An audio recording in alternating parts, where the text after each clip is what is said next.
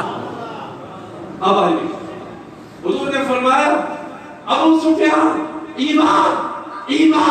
ایمان کی رنگ لگاتے ہو، آج 100 میں سے ایک بھی ایسا نہیں جسے کلمے پر موت آئے، چل ابو سفیان کا ایمان دے۔ اللہ کے نبی نے کہا ابو سفیان آج کملی والے کی رحمت جوش میں تھے، من آج 40 محفلیں مجھے انتخاب محفلیں دیتا ہوں، ایک طرف تیری آنکھ ہے، دوسری طرف جنت ہے، بتا تجھے آنکھ عزیز ہے یا جنت عزیز ہے؟ ابو سفیان نے کہا کملی والے تیری پیشکش کو قربان جاوا، آنکھ کا موقع ابو سفیان نہیں کما سکتا، ایک آنکھ نہیں 1000 آنکھ تیری یاری پہ قربان کر دوں، مجھے اپنی